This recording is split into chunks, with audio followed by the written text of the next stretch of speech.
गुरु नवघन परिड़ा कहते किए शिक्षा पे आसो ताकू शिक्षा दान दियो गोटे दीप लिभिबा पूर्व गोटे दीप जालिकी जावाक पड़ो।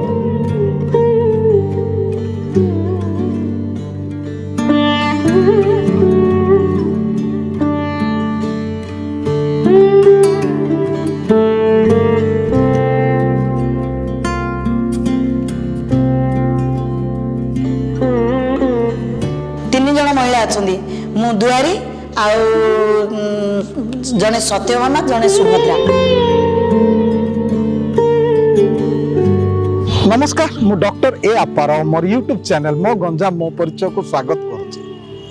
सुदूर दारिंगबाड़ी गरीब परिवार झीटी किछि जानिबा पूर्व गोटे कथा जानिला जे परिवार तार साहाय्य आवश्यकता करुच्ची आ किछि न भाबी जोग बिला लोककला भारत लीला आज सी जन वरिष्ठ कलाकार स्वप्न देखुचंती दुआरी हवा पाई आउ ताको स्वप्नर उत्स होचंती बासंती परिड़ा। आसंतु आज मु जने कलाकार साक्षात करबा बनिता को।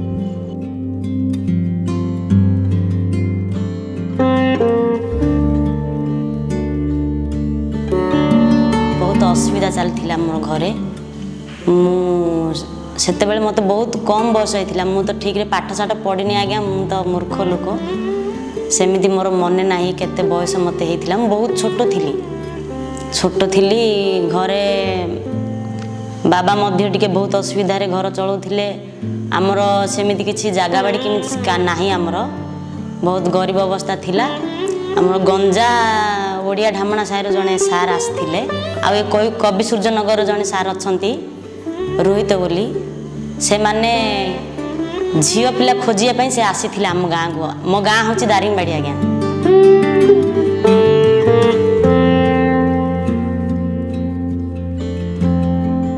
बाबा सहित भेट है कहले आमे गंजाम आसीचु नाच आम झील पिला दरकार आमर एपट जदि किए झील पिला अच्छा बोले आमको टे परिचय कर दिंतु आज्ञा गरीब पिला हेले बहुत आमको भल हम कहीं गरीब पिला हेले किए किसी कहबेनि झील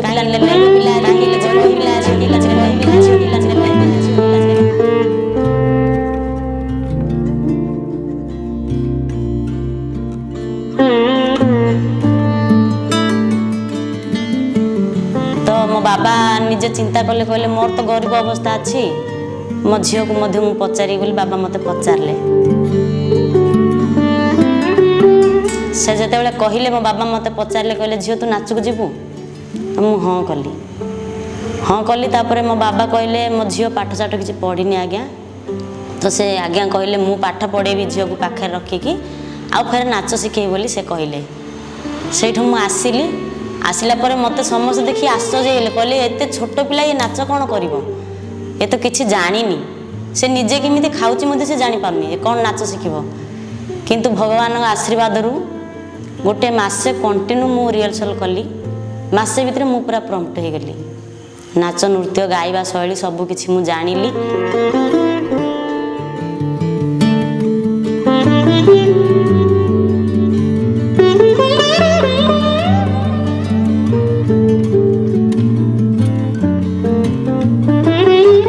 बहुत जगार मु नाच कली लोक मो छोट पिला बहुत प्रशंसा मध्य कले से परिवेषण करी आछि आज्ञा।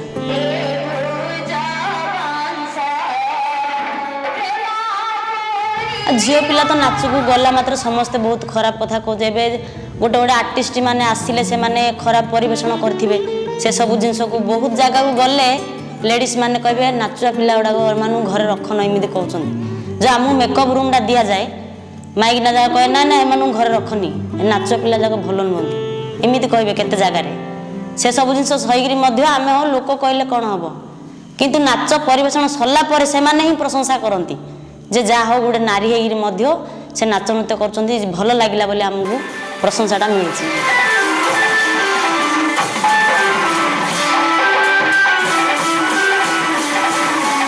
एवं मु जिते बड़े प्रोग्राम को आसिली मो माँ को बहुत कथा कहले मु जिते बड़े यार आसिली पैसा पत्र टी मु रोजगार कली तो मो घर को बापा माँ को किछटा पठेली बाबा पैंट सार्ट मो भौणी मो माँ को पठेले ସମସ୍ତେ ମୋ ମାଆକୁ କହିଲେ ଦେଖ ଝିଅ ଯାଇକି ନାଟ କରିକି ମା ବାପାକୁ ଆଣିକି ଦେଉଛି ସେମାନେ ଦେଖେଇ ହେଉଛନ୍ତି। ତ ମୋ ବୋଉ ମୋ ଆଗରେ ବହୁତ କାନ୍ଦିଲା, କହିଲା ଝିଅ ତୁ ନାଚକୁ ଆଉ ଯାଆନି। ମୁଁ କହିଲି କାହିଁକି ମା? ନା ନାଇଁ ସମସ୍ତେ ମୋତେ ଏମିତି ନିନ୍ଦା କରୁଛନ୍ତି ତ, ଆଉ ତୋ ଝିଅ ନାଟକୁ ଯାଇକିରି ଏମିତି କରୁଛି ବୋଲି କହୁଛନ୍ତି, ତେଣୁକରି ତୁ ନାଟକୁ ଯାଆନି। ଭାଇ ଭାଇ କେତେ ଦିନ ପରେ ତୁମ ନିକଟକୁ ଆସିଛି, ଆଜି କିଛି ମାଗିଲେ ମୋତେ ଦବ? ତ ମୁଁ ଭାବିଲି ମୋ ବାବା ମମି ମଧ୍ୟ ସେମିତି ଭାବୁଥିବେ ଯେ ମୋ ଝିଅ ଯାଇକିରି ଗୋଟେ ଖରାପ ଜିନିଷଟାକୁ ଧରିଛନ୍ତି ବୋଲି। ମୁଁ ବାବାକୁ ମମିକି ଧରିକି ଆସିଲି ମୋ ପାଖକୁ, ମୁଁ ତାଙ୍କୁ ଦେଖେଇଲି।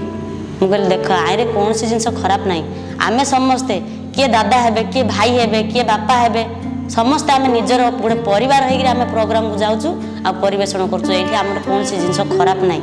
ଏ ଜିନିଷଟା କରିକିରି ଆମକୁ କେତିକି ପ୍ରଶଂସା ମିଳୁଛି ଯେ ତମ ଝିଅ ଗୋଟେ ମାଳ ଏରିଆରୁ ଆସିକିରି ଗଞ୍ଜାମ ଜିଲ୍ଲାରେ ସେ କେଉଁ ପ୍ରକାର ପ୍ରଶଂସାରେ ରହୁଛି, ସେ କେମିତି ଚଳୁଛି ତମେ ନିଜେ ଦେଖିକିରି ଯାଅ।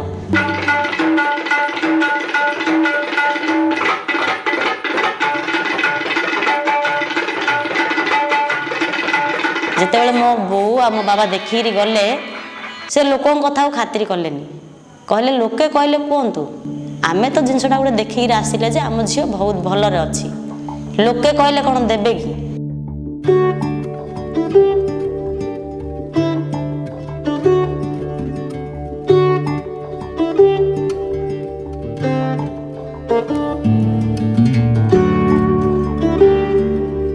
ମୁଁ ମଧ୍ୟ ମାଆକୁ ବୁଝେଇଲି, ମୁଁ କହିଲି ମା ଏବେ ମୁଁ ଆଣିକି ତୋର ଅସୁବିଧା ସମୟରେ ମୁଁ ଝିଅ ଡେକିରି ମଧ୍ୟ ତୋତେ ଆଣିକି ଦେଉଛି, ବାହାରେ ଲୋକ କହିବେ ଯେ ତୋ ଝିଅ ଏମିତି କରୁଛି ବୋଲି, ସେମାନେ କ'ଣ ଅସୁବିଧାରେ ଆମର ଠିଆ ହେବେ କି? ସେ ଆମର କ'ଣ ଘରେ ଇଏ କରିବେ କି? ନାଇଁ, ମୁଁ ଯେଉଁ ଜିନିଷଟା କରୁଛି ମୋ ପାଇଁ ଭଲ, ତମମାନଙ୍କ ପାଇଁ ଭଲ, ମୁଁ ସମସ୍ତଙ୍କୁ ମଧ୍ୟ ଭଲ। ଲୋକେ କହିବେ ଲୋକଙ୍କ କଥା ତୁ ମାଇଣ୍ଡକୁ ନେ ନା। ମୋ ବୋଉ ସେଦିନରୁ ଲୋକଙ୍କ କଥା ଆଉ ଶୁଣିଲାନି, ସେ କହିଲା ମୋ ଝିଅ ଯାହା କରୁଛି କରୁ, ମୋ ଝିଅ ଭଲ।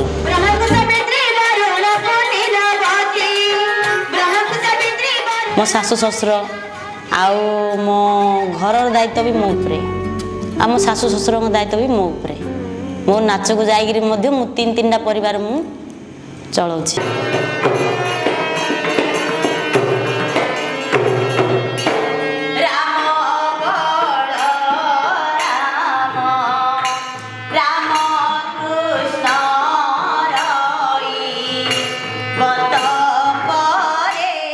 ସେମିତି କିଛି ବିଶେଷ ଚିନ୍ତା କରିନି ଭବିଷ୍ୟତ। ମୁଁ ବଞ୍ଚିଥିଲା ଯାକ ମୁଁ କଳାରେ କେମିତି ମୁଁ ସବୁବେଳେ ରହିବି, ଆଗକୁ କେମିତି। ଏବେ ସମସ୍ତେ ମୋତେ ବହୁତ ଜାଗାରେ କହୁଛନ୍ତି ଯେ ଝିଅ ତୁ ଦୁଆର ରୋଲ୍ କଲେ ବହୁତ ଭଲ ହେବ। ମୋ ସାଙ୍ଗ ଗୁଡ଼ାଏ ମଧ୍ୟ ବହୁତ ଜଣ ଦୁଆର ରୋଲ୍ କଲେଣି, ମୋତେ କହୁଛନ୍ତି ଦୁଆର ରୋଲ୍ କରିବା ପାଇଁ।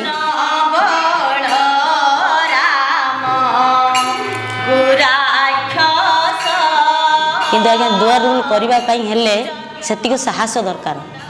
ଖାଲି ବିଗୁଡ଼ା ମୁଣ୍ଡେଇ ଠିଆ ହେଇ ପଡ଼ିଲେ କ'ଣ ହେବ କି? ସେତିକି ଜିନିଷ ଜାଣିଥିବାକୁ ପଡ଼ିବ ଯେ ଜଣେ ପ୍ରଶଂସାର, ଜଣେ ଯଦି କହିବ ଆମକୁ ଗୋଟେ ଜିନିଷଟେ, ତାକୁ ଆମେ ଶିକ୍ଷା ଦେଇପାରିବା ସେଇ ପ୍ରକାର। ଏବେ ବୟସ୍କ ଲୋକମାନେ କିଛିଟା ପଚାରିଲେ ସେମାନଙ୍କୁ ଆମେ ସେଇ ଟାଇପ୍ର ବୁଝେଇବାକୁ ପଡ଼ିବ। ଖାଲି ସମସ୍ତେ ବିଗୁ ମୁଣ୍ଡେଇକି ଗୀତ ଗାଇଲେ ହେବନି, ଜିନିଷଟା ସେତିକି ଜାଣିବାକୁ ପଡ଼ିବ ସେ ଜିନିଷଟା ଆମ ପାଇଁ ସେତିକି ଉପଯୁକ୍ତ କି।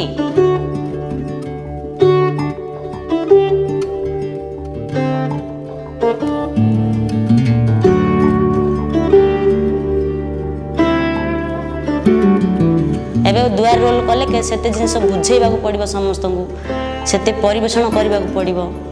ତ ମୁଁ ଏବେ ଶିଖୁଛି, ମୋର ମଧ୍ୟ ବହୁତ ଇଚ୍ଛା ଅଛି ଦୁଆର ରୋଲ୍ କରିବା ପାଇଁ।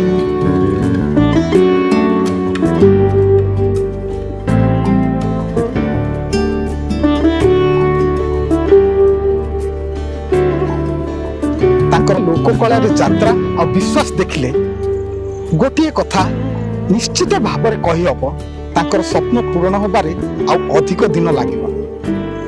ଆଉ ମୁଁ ମଧ୍ୟ ତା ପାଇଁ ମଙ୍ଗଳ କାମନା କରୁଛି। ରହିଲି, ନମସ୍କାର।